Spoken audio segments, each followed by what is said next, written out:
Good morning everyone. मी आज तुम्हाला निवडणूक आयोगाबद्दल सांगणार आहे. तुम्हाला माहिती आहे का निवडणूक आयोग काय काय होतं असं निवडणूक आयोगामध्ये? No one. बरं, जाऊ द्या, मीच सांगते.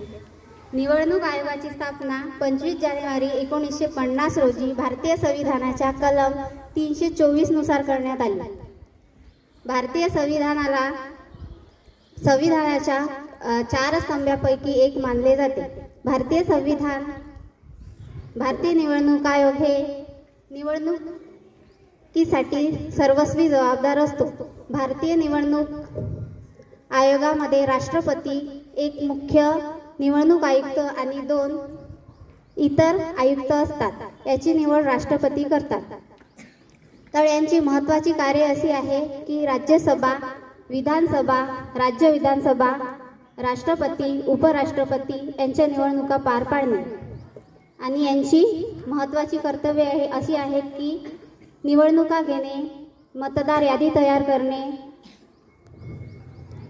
आणि मतदारांना चिन्हे वाटप करणे, निवडणुका पार पडणे आणि निवडणुका झाल्यावर त्यांच्या खर्चाचा ताळमेळ लावणे, हे सगळे निवडणूक आयोगाची कामे आहेत. आणि निवडणूक आयोगामध्ये आणखी 4 कलम आहेत, त्याविषयी मी फक्त थोडंसं सांगते.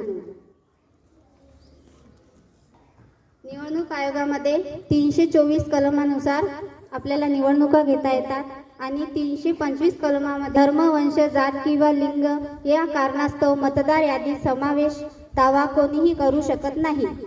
आणि कलम 326 नुसार प्रौढ मताधिकाराच्या आधारावर लोकसभेच्या आणि राज्याच्या विधानसभेच्या निवडणुका घेण्यात येतात.